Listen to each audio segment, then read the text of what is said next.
The question of John Wick's survival sets the stage for Chapter 5. While at the end of Chapter 4 implies his death, the franchise has often blurred the line between legend and reality. John may have survived, aided by allies like the Bowery King or Winston, who have reasons to keep him hidden. The criminal underworld might hear whispers of the Baba Yaga, ghosts roaming the streets. Some Belibe is dead. Others insist he's alive. This uncertainty could destabilize the High Table, creating chaos and power structures that rely on fear and absolute control. In this sense, John Wick 5 may treat his survival not just as a physical return, but as the resurgence of an idea symbol of defiance that inspires allies and terrifies enemies alike. If John returns, he won't be the same man driven purely by revenge. His journey through grief and loss has made him more strategic and introspective. In Chapter 5, he could resemble a wandering Ronin, acting less out of emotion and more from purpose. The film may explore whether violence truly liberates him or merely prolongs the cycle of vengeance. Despite this reflection, John would remain deadly, but his fights might carry a new elegance and precision, showcasing the evolution of a man shaped by relentless loss and survival. John Wick 5 will likely introduce new, formidable adversaries from within and outside the High Table. With the High Table's power destabilized after previous events, ambitious lieutenants may rise to fill the vacuum, eager to challenge John's legend. These new enemies could be a mix of ruthless assassins, mercenary organizations, or even rogue ex-High Table members seeking revenge.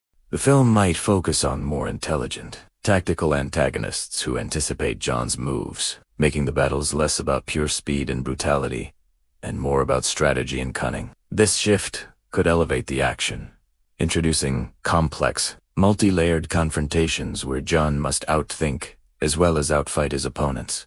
John Wick has always relied on a few loyal allies, and in Chapter 5, new partnerships could emerge. Characters like the Bowery King, Winston, or even reluctant former enemies may form uneasy alliances with him against a common threat. Unexpected collaborations can create compelling drama, showing how a man once isolated by grief now inspires loyalty and fear in equal measure. These partnerships could also explore moral ambiguity. John may have to compromise his values to survive. Such alliances might introduce new factions in the underworld, adding depth to the world building and showing that even the Baba Yaga cannot operate alone. Unlike the earlier films, Chapter 5 might take John Wick to a truly international stage. With the High Table weakened, other criminal syndicates around the world could see opportunities to assert dominance. From the neon-lit streets of Tokyo to the shadowy corridors of European underworlds, John could be drawn into conflicts far beyond New York. This expansion allows for fresh visual styles, unique fight choreography, and larger-scale set pieces. It also reinforces the idea that John Wick is no longer just a local legend but a global symbol whose presence reshapes the criminal world. In Chapter 5, John Wick's combat style may evolve further, blending traditional gun-fu with improvisation and environmental tactics. He has always been adaptive, turning ordinary objects into lethal weapons, but now the stakes demand even greater creativity. We could see extended sequences where the environment itself becomes a partner in his fight using cars, walls, and even crowds strategically. His enemies will be smarter and better equipped, forcing him to innovate constantly. This evolution will highlight not just his physical prowess, but his intellect and adaptability, reinforcing that John Wick is more than a fighter. He's a survivor who turns every disadvantage into opportunity. Chapter 5 may focus more on John's psychological state. Years of violence, betrayal, and loss could push him toward existential reflection. Scenes could explore whether revenge has truly given him closure or merely chained him to the underworld. This emotional depth would make the narrative richer, showing John as a man haunted by his choices, even as he continues to kill with precision. Moments of vulnerability could heighten the tension, making audiences question whether he will finally find peace or be dragged deeper into chaos. Even if weakened, the High Table will remain a looming threat.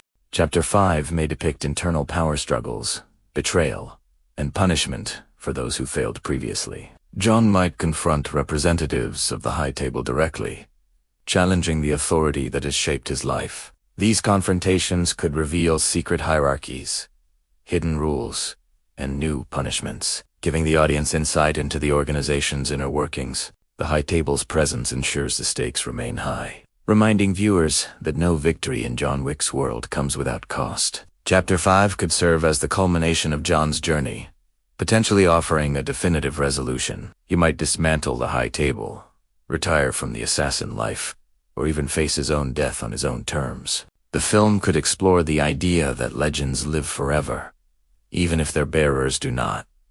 This endgame would balance action with narrative closure, allowing John Wick's story to conclude in a way that honors both his human vulnerability and his mythic status. Finally, John Wick 5 might emphasize legacy. Whether John survives or not, his influence will ripple across the underworld. Other assassins may adopt his code. Streets may whisper his name as both warning and inspiration, and the myth of the Baba Yaga could grow beyond him. The film could leave viewers with the idea that John Wick is not just a man, but a symbol of resistance, survival, and the consequences of a life defined by violence. His story, at last, becomes immortal in legend, setting the stage for potential spin-offs or a new era in the assassin universe.